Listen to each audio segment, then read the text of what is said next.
Right, hello, welcome to the Sisyphus Complex Solution. This is episode 173 and it's called Cowboys. The particular graphic that I have, the little joke that's on there, it does become relevant in terms of what I'm going to be talking about, because now I'm moving away from that defence review and actually starting to do the audit of the offices underneath the Ministry of Defence. And this week I actually start with one that is essentially now defunct, in a matter of speaking. So let's just go straight into it. So what we're looking at initially, and that is something called the Defence Electronics and Components Agency. And the reason why I say it's kind of defunct is because it's now apparently been morphed into something called the DE&S DECA, which is a little bit ridiculous, but I'll explain what the DE&S and everything is and that later on, and even much further on that, because that will actually be a completely separate organisation that I'll be looking into at a later date. But anyway, right. The reason why there's an issue around this, and that is because effectively it's all obfuscation of accountability once again. So if we just basically go with the same sort of issue that we've had with the Home Office, where the MOD provided the numbers right the way up to the 2023-24 period. Probably should be going beyond that by now, but never mind. But apparently this DECA could only give the numbers up to the 2022 to 23 period. So, you know, the question does apply here, which is that how can the MOD provide group numbers without having received numbers from the group? Don't ask logical questions when you're dealing with government. So when I consider the benchmark period of 2019 to 2020, they claim to be basically a net contributor, and for a couple of years afterwards as well, where they're saying that they're net contributor during the benchmark period of 1.4 million, thereabouts, with an average salary of 42k and a cost of employment of 63%. What we can tell is that we are seeing what had been an increasing staff level and an increasing operating expense, and then that culminated in the final report that they put forward, at least, in a loss of 721,000. Considering this is something that was only formed in 2015, I suppose in some small way you might say that they did well to actually last that long before becoming a burden, as all government departments actually do.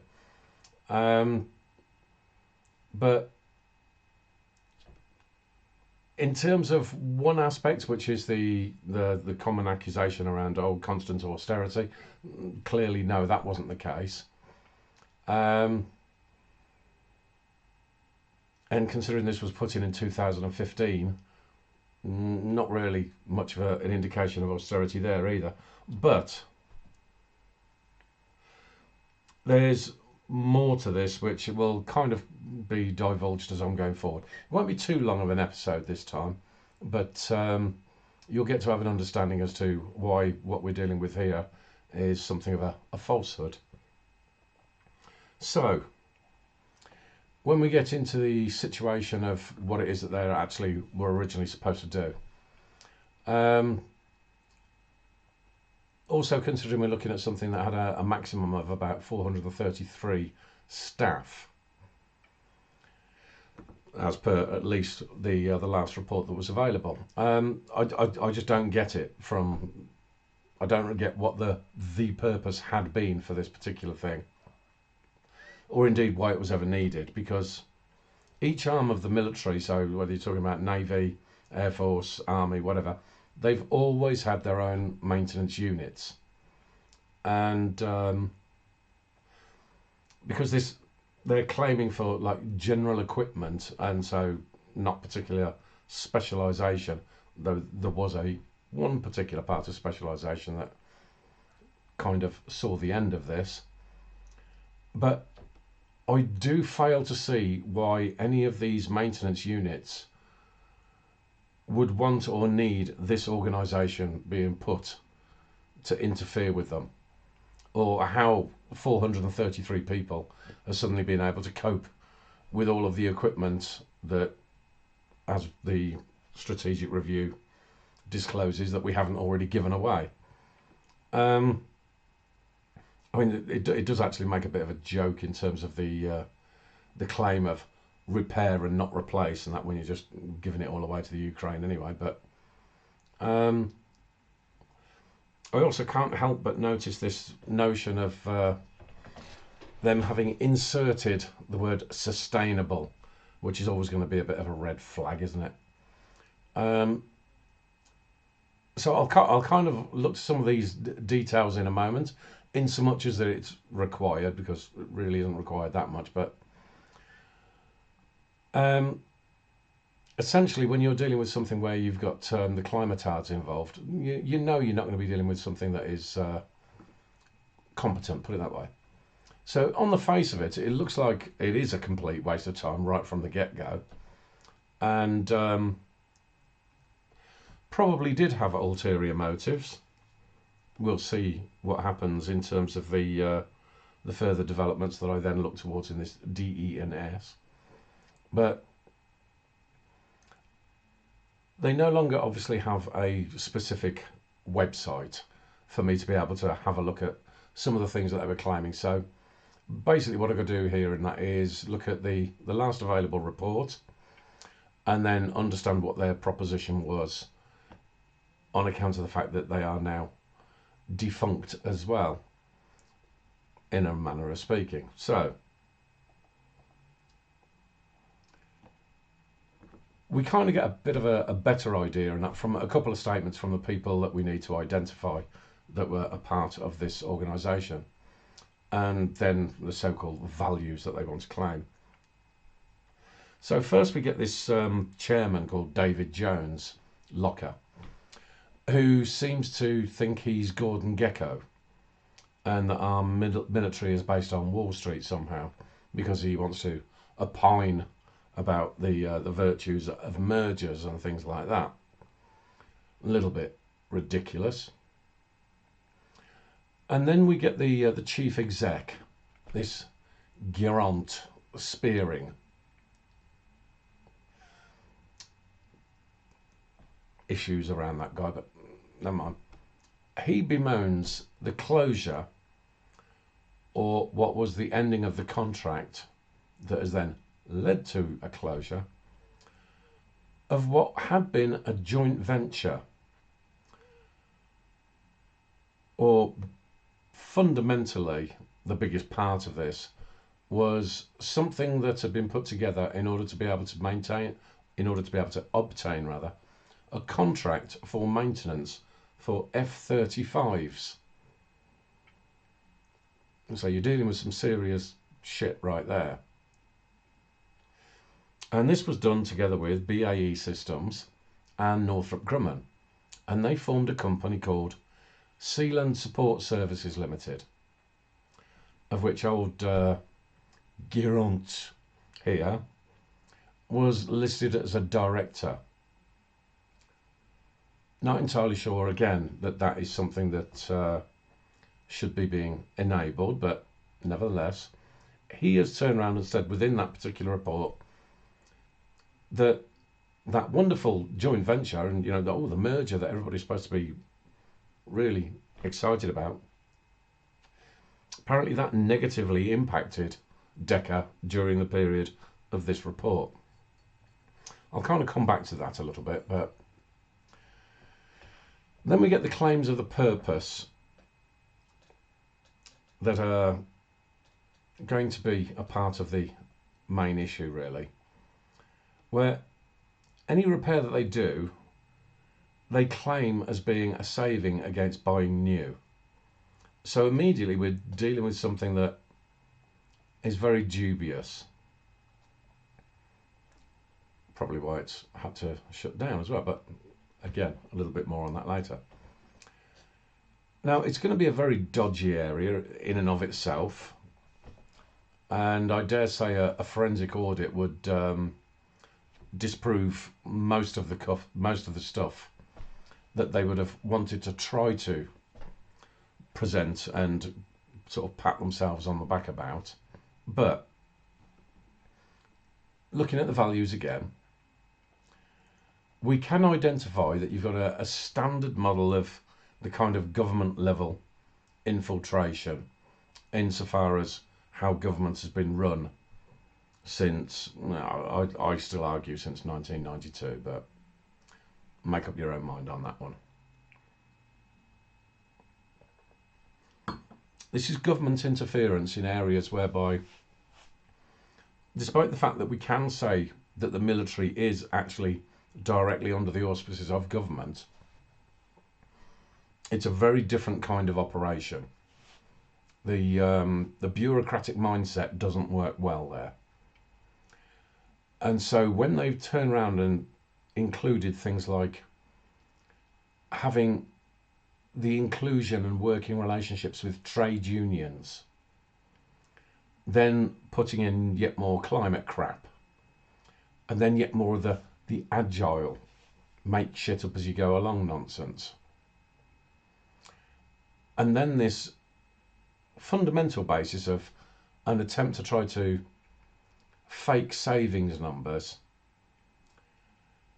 you've got something where it's been created and getting into the military where they're rather, again, like this military review, it's spewing lots of buzzwords and trying to make it look like they know what they're doing, but when reality hits, it's not quite what they would want to try to claim it to be. But there's another part of this that I have to understand straight away, which is that we've got another organisation that claims to be a contributor.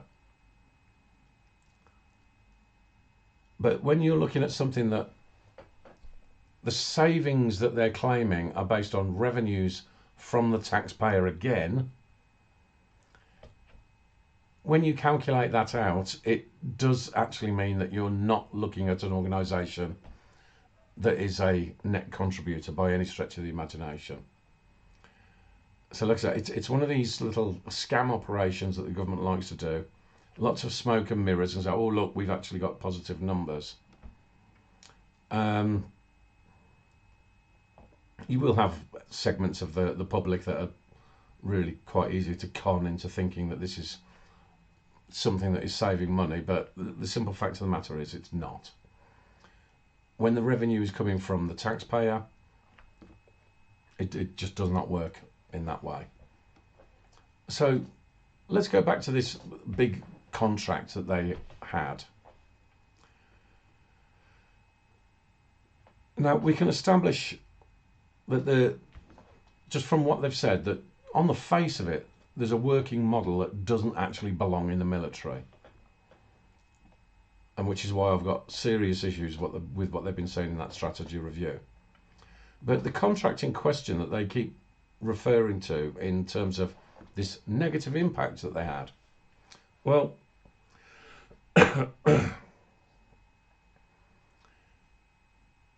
the contract that they're talking about that was going to be quite amazing was actually announced as something with a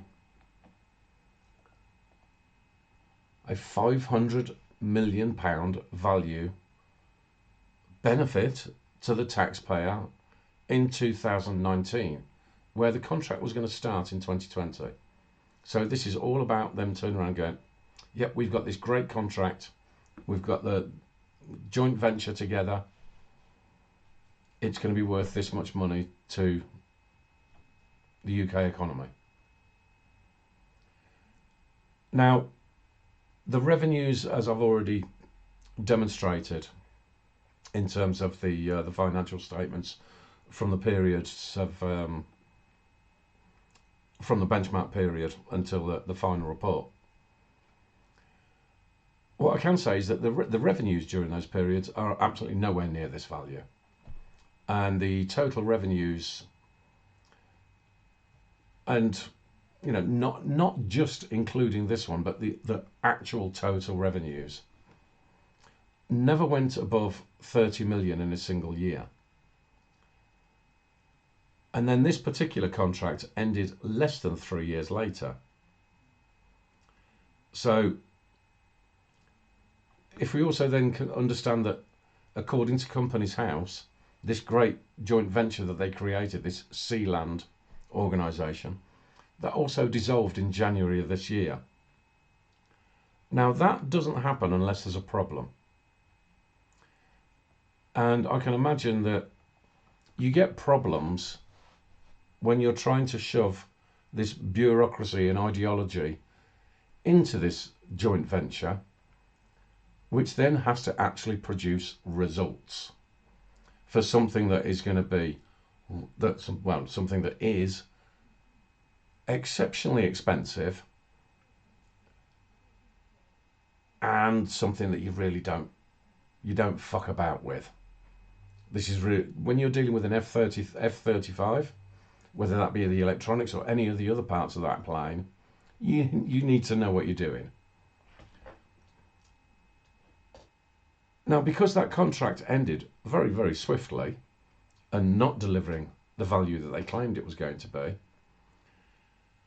I had to have a bit of a look to see, did anything happen with an F-35 during this particular period of time?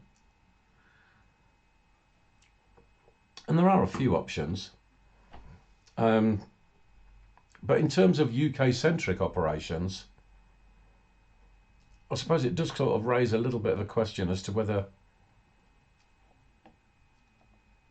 this had anything to do with it. Now, I can't see anything within the article itself that makes a connection between the issues that this F-35 had, which just literally went to the end of a carrier and just dropped into the ocean.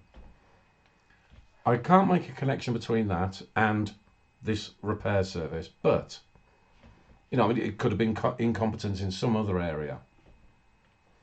But the simple fact of the matter is that when you've got stuff like with this bloody awful strategy review, sort of going on about how the military can work with the private sector, and obviously then, according to values that you get here, with the trade unions, and so forth. You'll have to excuse me, I've already had a couple of drinks. But they clearly haven't had a look during that strategy review as to what actually takes place when these things actually have been tried.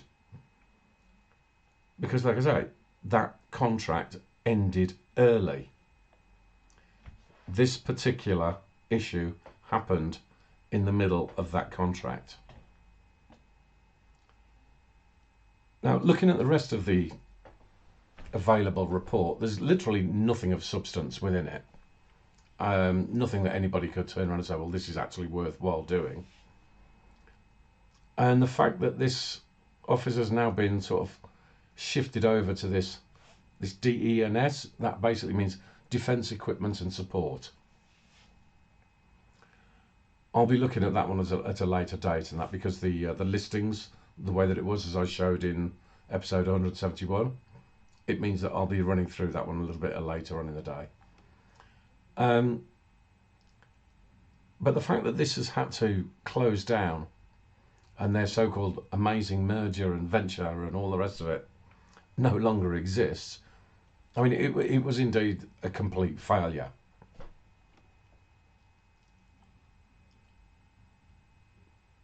So that's why this DECA has been removed from the list of organisations under the MOD.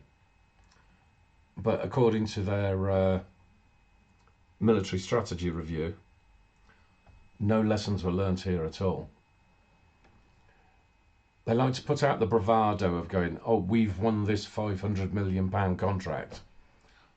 Bit quieter in terms of it all went to shit. A bit inevitable that it all went to shit, because common sense dictates that. But these are the sorts of areas that we need to be understanding in terms of a lot of the rhetoric that they put out about this sort of stuff. So there's not really an awful lot else that I need to talk about in terms of this Decker. So we are looking towards a relatively short episode this week, thankfully, because I've been busy with other stuff. But so in terms of the financials, and like I say, this is obviously only after one office. So the cumulative, I have to put the numbers as are reported by this Decker organisation within that. So I won't be making any adjustments as such. But if I was to take a look at their figures correctly, and if I did ensure that the claimed revenue, which is basically just a taxpayer burden, because it came directly from the MOD, so it's all taxpayer money.